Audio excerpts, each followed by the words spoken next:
2047 যে লক্ষ্যমাত্রা মাননীয় প্রধানমন্ত্রী যে দিয়েছেন, সেটা যেহেতু কৃষির উপর ভিত্তি করে আমাদের এই দেশ রাজ্য চলছে, সেটা যদি আমরা ফলপ্রসূ করতে পারি, বিশ্ব ভাণ্ডারে যদি আমরা দেখতে পাই যে এখানে খাদ্য শস্যের একটা বিশ্ব ভাণ্ডার হিসাবে তৈরি হয়, তবেই কিন্তু 2047-এ যে ডেভেলপ কান্ট্রি হিসাবে আমরা কিন্তু সেই জায়গায় পৌঁছব।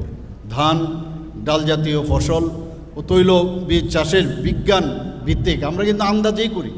সাইন্টিফিক্যালি যারা কৃষির সাথে জড়িত, যারা সায়েন্টিস্টরা আছেন, বিভিন্ন কলেজ আছেন, তাদের কলেজের যারা প্রধান আছেন তাদের সাথে কথা বলে চাষাবাদ যদি করা যায় এবং দৃষ্টান্তমূলক চাষের যদি আমরা ব্যবস্থা করি, তবেই ত্রিপুরাও কিন্তু সামনের দিকে এগিয়ে যাবে।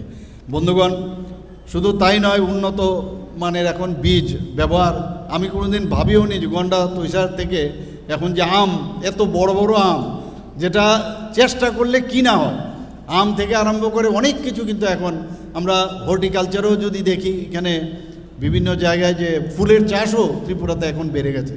তো মা কিন্তু আছে নিজের কাছেই, আমরা মাতৃভূমি বলি, কিন্তু আমরা কিন্তু সেটাকে বুঝি না। এখান থেকে আমরা প্রপারলি তারও যদি আদর সম্মান করি, তাহলে আমাদের সম্পদও বাড়বে এবং এই ধরনের যে বীজ ব্যবহার, বীজ শোধন, সঠিক পদ্ধতিতে বীজ বপন এবং সেখানে যদি আমাদের যে জল সাশ্রয়ী সেচ পদ্ধতি, সেগুলো যদি আমরা এই ফার্মার যে প্রডিউসার কোম্পানি বা ফার্মার প্রডিউসার অর্গানাইজেশন, এফপিও বা এফপিসি, স্বনির্ভর গোষ্ঠী যেগুলো আছে, তো এবং তাদের সাথে যুক্ত হয়ে প্রগতিশীল যে কৃষকগণ, তাদের মুখ্য ভূমিকা অত্যন্ত প্রয়োজন। কৃষি বিজ্ঞানী, কৃষি বিজ্ঞান কেন্দ্রের প্রধান, কৃষি কলেজের বিশেষজ্ঞ, কৃষি বিভাগের আধিকারিক এবং যারা নির্বাচিত জনপ্রতিনিধিরা আছেন, একসাথে করে যে টিম বামুটিয়া, টিম ত্রিপুরা, বিভিন্ন যে আমরা বলি যে ওয়ান ডিস্ট্রিক্ট ওয়ান প্রোডাক্ট, আমরা বলি কি না যে আমার বামুটিয়ার মধ্যে যে প্রোডাক্ট আমার যাকে নিয়ে আমরা সামনে বলতে পারি আমার এখানে কিন্তু এটা পাওয়া যায়, অর্থাৎ ওয়েস্ট ডিস্ট্রিক্টে আমার এটা পাওয়া যায়। তো এইরকম সেটাও কিন্তু আমরা আগামী দিনে আরও তার উপর আমরা জোর দেব। সেইভাবে আমরা প্রতিটা যারা আমি বললাম তাদের সাথে একটা টিম এরিয়া, টিম ত্রিপুরা বানিয়ে আমরা যদি কাজ করি এবং সেখানে গ্রাম পঞ্চায়েত, ভিলেজ কাউন্সিলের মাধ্যমে সেখানে বিভিন্ন অ্যাওয়ারনেস প্রোগ্রাম যদি করা হয়, তাহলে আমাদের যে উদ্দেশ্য সেটা সফল হবে।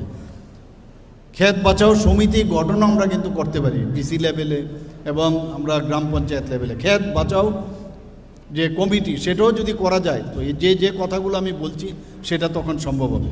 মাটি পরীক্ষা, প্রাকৃতিক কৃষি এবং শস্য যে বৈচিত্র্যকরণের উপর সবচেয়ে বেশি এই প্রোগ্রামের মধ্যে জোর দেওয়া হয়েছে। রাজ্যের বর্তমান সরকার আপনারা দেখবেন কৃষি তথা কৃষক কল্যাণে সবচেয়ে বেশি কিন্তু আমরা জোর দিয়েছি, যেটা একটু আগে আমি বললাম। বিজ্ঞানভিত্তিক চাষাবাদ এবং নতুন যে প্রযুক্তি খুব ইম্পর্ট্যান্ট। এখন এআইও এখন কিন্তু আর্টিফিশিয়াল ইন্টেলিজেন্স, সেটাকেও কিন্তু ব্যবহার করা হয়। আমাদের মেইন উদ্দেশ্য হচ্ছে কৃষকদের আয় বৃদ্ধি 2047 পর্যন্ত, সেখানে তাদের যাতে আয় আমরা ডেভেলপ আয় যদি দেখতে পাই এবং তার জন্য এগ্রিকালচার রোড ম্যাপ তৈরির যে উদ্যোগ সেটা নেওয়া হয়েছে। আরও একটি গুরুত্বপূর্ণ বিষয় যে অনেকে আছে ফার্মার রেজিস্ট্রিকরণ, সেটা কিন্তু অনেকে করছেন না।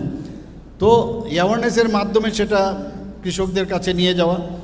তো বিভিন্ন যে সুযোগ সুবিধাগুলো আছে সেই সুযোগ সুবিধা যদি আপনার নিতে হয়, তাহলে ইউনিক আইডি সেটা যদি আপনার না থাকে তাহলে কিন্তু মুশকিল হবে।